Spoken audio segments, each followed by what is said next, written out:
You know, it's often said that our past will dictate our future, that the things that happen to us foreshadows the things that are going to happen to us. But why is that? Why do we believe that? Why are we ruled by our past? Why are we afraid of our future?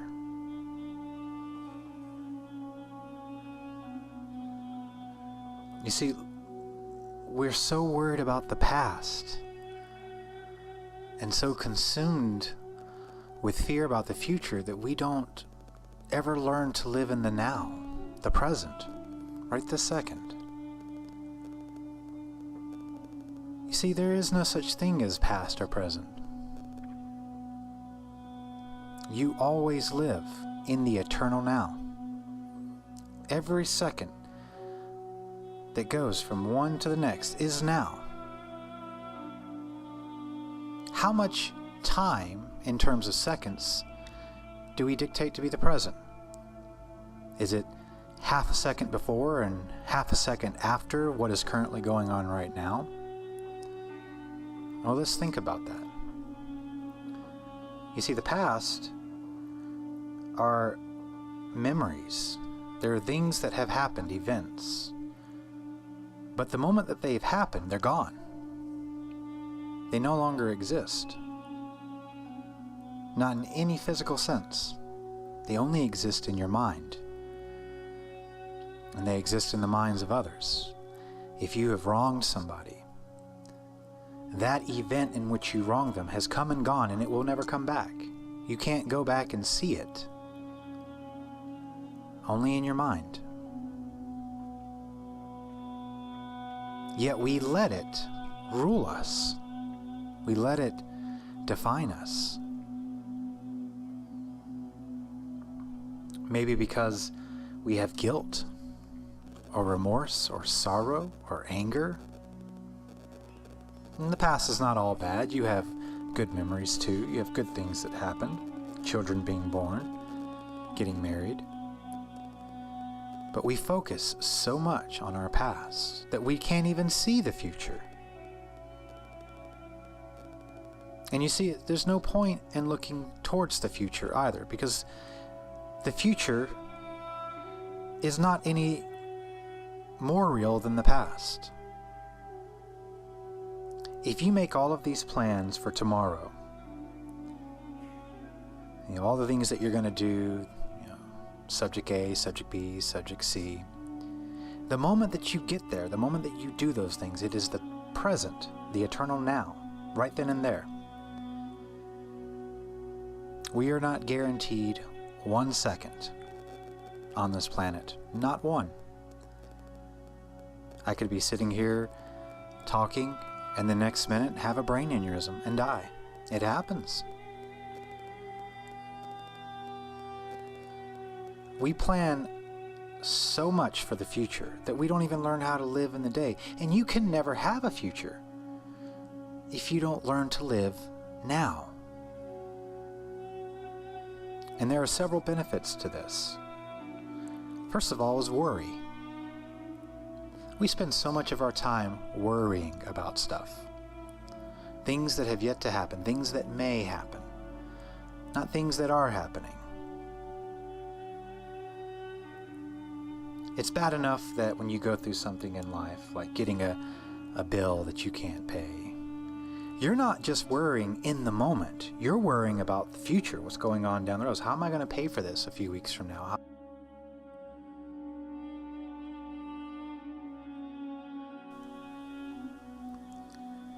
And additionally, we worry that we are worried. That's the way that the vicious cycles, the vicious grips that we put ourselves in our minds, is that we are worried because we are worried. We get additionally worried. Why am I worrying so much? Why is this bothering me so much? The thing is that worry is not good for you. It takes away your sleep. It takes away your appetite. It alienates you from people that love and care about you. worry is a direct side effect of always looking backwards or forwards and never looking right now. There's a lot of things that can harm you when you're always worried about things that have been or things that may be. First of all, if you can't live life, you can't enjoy life. Because every moment that you experience, your mind is in the future, your mind is in the past. And then what ends up happening is the moments in which you should have been present become regurgitated and undigested memories. Because then you'll look back and say, my God, why couldn't I have just been in the moment? Why couldn't I just experience that and enjoyed it? And so that's the thing about a vicious circle. What's a circle? A circle has no beginning or end. It just keeps going, back and forth, round and round. And the way that we constantly throw out our consciousness into events and times that have yet to exist, every moment in the now that you ignore becomes a past regret that fuels future worries. Well, how do you get out of it?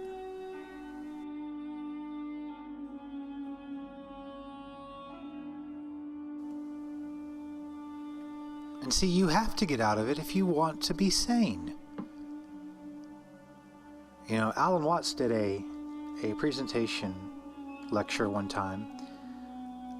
The example is that if you always talk, if you're always talking, then you don't have time to listen to anybody else, and you end up in the situation of having nothing to talk about but your own talking.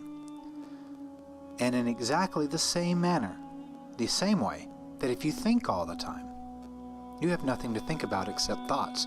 Well, what are thoughts? Thoughts is just you talking to yourself inside of your mind. Have you ever noticed how some thoughts are yours and some thoughts are not? Like when you have a dialogue with yourself, you can hear your own voice in your mind, but every now and then a memory or a thought will creep up, and it'd be something that somebody said, and you can remember it in their voice. You can remember how they said it and when they said it. It's not in your voice now, is it? It's in theirs. See, that's inception. You see, we plant seeds of doubt and worry into other people's consciousness without even realizing it. And it's nobody's fault. It's just what we do. It is never what someone says. It's how you receive it, and it's how you perceive it. You see, perception is everything. What do you perceive to be now?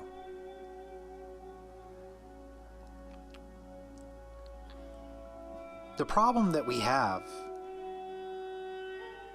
with this constant struggle of looking forwards and looking backwards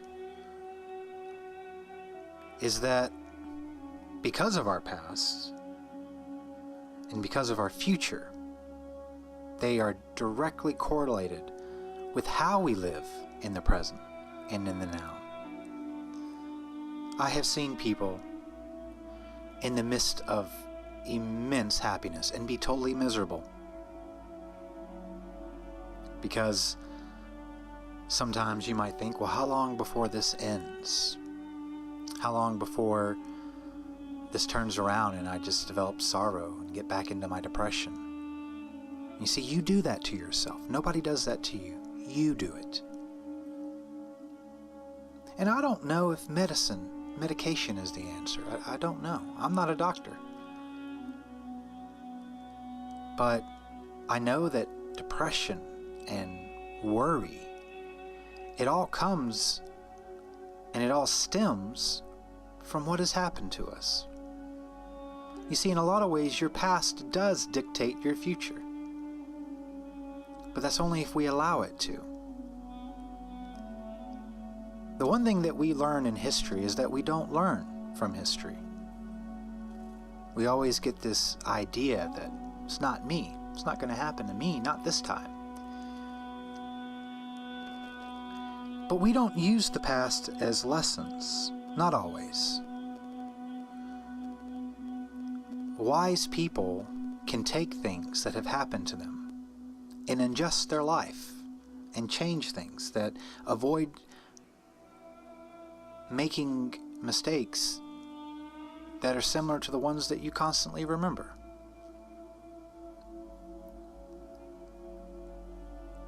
Some people have had worse pasts than others. I didn't have a particularly good past. A lot has gone on in my life that created so much anger and so much resentment that it ate away at me. When I was 24 years old, I looked like I was 40. You know, that negativity that comes with that vicious circle. But I had a realization one day that everything that happened, every single little thing that has ever occurred in my life, has helped shape me into who I am today. And that I'm neither grateful nor am I depressed about it. It just simply is. See, these things don't happen for a reason. It's not fate. It's not destiny. It's not even chance. It's just a reticulate way of thinking about it, how everything's connected. About for something to happen in your life, all of these other things have to happen at the same time. Not because they have to happen, but just because that they do. Human beings desire reasoning. We desire purpose. You look at the rest of the natural world, you know, I don't think that lions lie awake at night worried about the deer they killed. See, that there's no place for it in their world because they don't perceive past and present or future. They're only living in the now. Most animals only live in the now. That's not to say that they don't have memory. They don't obsess over the memory. Memory, good, bad, and ugly, can be poison. See, in order to look to the future, you have to look at your past. But if you stop right there, then you will be stuck going between past and future, and you'll never be able to look at where you are right this second. And it's all that matters anyway. Like I said, you can't plan for something that's going to happen tomorrow. There is no tomorrow. The moment tomorrow gets here, it's today. I guess it really goes back to our concept of time and what is time. Well, time is a man-made construction. I think that time may indeed exist on a universal level, but not in the way that we perceive it, not in the way that we define it. You see, time is just like any other tool that we've invented. It's just like a screwdriver. It has a purpose. And we like to keep track of things. We like to write things down.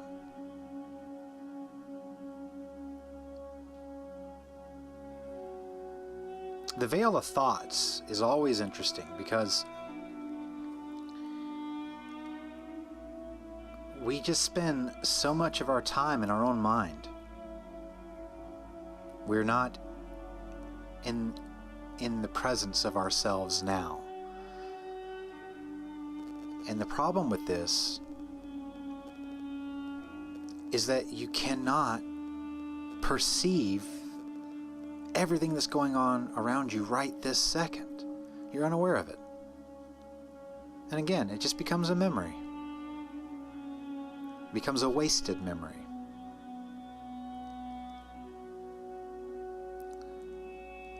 So there's a lot that you can do to stop this. And none of it's easy. But the easiest way not to do it is to not do it. There is no secret formula to it. There is no self-help guide. There is no book that you can buy. I don't really believe in self-help to begin with, because you can't help yourself. The person that is trying to help you is the same person that needs the help. That's the equivalent of a meth addict running in Alcoholics Anonymous. It doesn't work. And you can't go to other people for help because they're not you. They don't know your mind. They cannot see the world the way you see it. And so we're always reaching out. We're always trying to find answers outside of ourselves because the problem comes from inside of ourselves. Well, how do you reconcile that? That's a double bind. Like, how do you announce to yourself that you're not going to announce something without having to announce it? Think about that. It's difficult. The thing is, I believe that it's not a matter of fixing it. It's not a matter of changing it. The first thing you have to do is you have to accept that you are the devil. Yourself. You are your own worst enemy. You sabotage yourself better and more frequently than anybody in this world will ever do it. And being constantly stuck in the past, the what would have been, the what could be, will always overshadow the what is. And the what is right now. What is going on in your life right this second? Pick something that is giving you trouble, something that's keeping you up at night. What is it? Is it the thing, the event, the person, place? Or is it the ramifications, the long-reaching effects, the different scenarios that you play in your mind that can cascade from that? It's enough to drive anyone crazy. It's enough to drive anyone to a point to where they just don't want to do it anymore. And that's because we can't get out of our own way.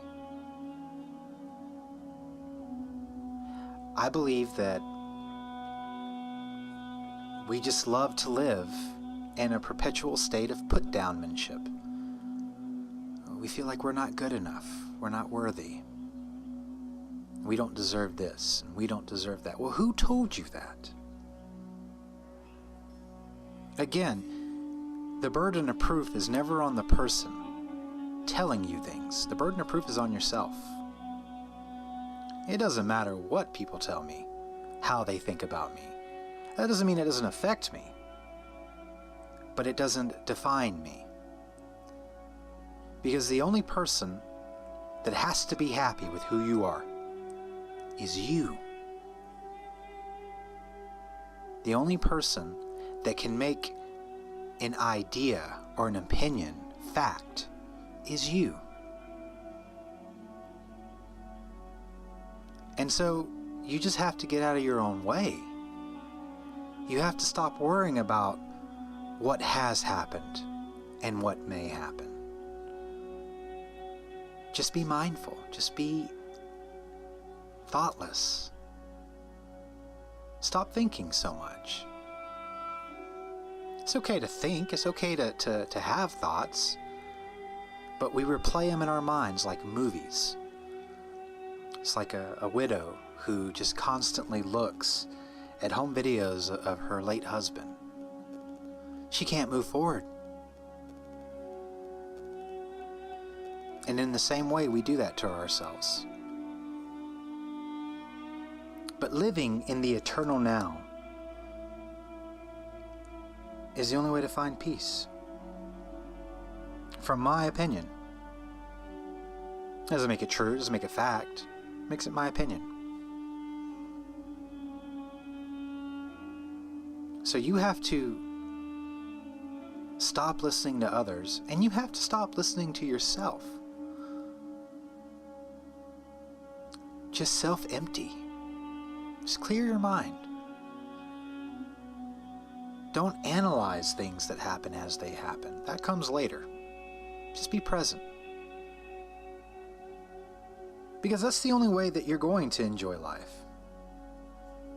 It's the only way that good memories can be made. There's nothing wrong with looking towards the future. There's nothing wrong with that. It's when you look towards the future in the fervent hope that it'll be better than today. Or when you look to the future and you have this abysmal dread that it'll be worse than today. And you see, all that does is drive you insane. So there's only so many things that you can do to get out of that. The first thing is to just admit it. You see, we treat symptoms instead of what causes the symptoms. It's like the old parable about planting the lettuce. If the lettuce doesn't grow, well, you don't blame the lettuce. It's not the lettuce's fault that it didn't grow. Maybe it needs more soil. Maybe it needs more water. Maybe it needs less sun. So you find out what causes the problem. And then you change that. And in the same way, why are you always thinking about the past? Why can't you live in the now? Well, it's not because it's something wrong with you. Even though you are sabotaging yourself, you try to fix symptoms of the problem, not the problem in itself. The problem is you. In terms of not being able to live now, right now. So you fix the issues that cause these symptoms. One of the first things that you have to do once you come to that realization is let go. It is the easiest and the hardest thing that you can ever do. It's hard up until you do it. And then once you do it, you realize, wow, that was easy. Why didn't I do that before? Because we have this little voice in the back of our minds that's constantly telling us, you can't do that. You're no good. Look at the things that you've done in your past. Look at your sins. You don't deserve happiness. There's no future for you. Really, who do you think the devil really is?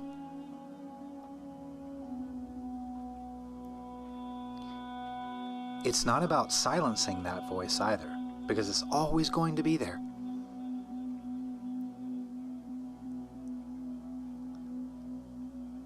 This isn't a self-help lecture. This isn't, I'm telling you what you need to do to fix your life. That's not what I'm selling, because I can't tell you what to do. I can tell you what I did. Formulate your own way. But I'd say if it was a 10-step process, the first 8 steps is just realizing that you do not live in the now. Be ever mindful of the now, because that's all you're going to have. That is all you will ever have, is the now.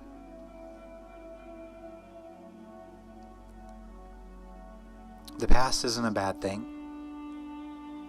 The future isn't a bad thing, but the energy, the projections that we send both backwards and forwards is what is bad.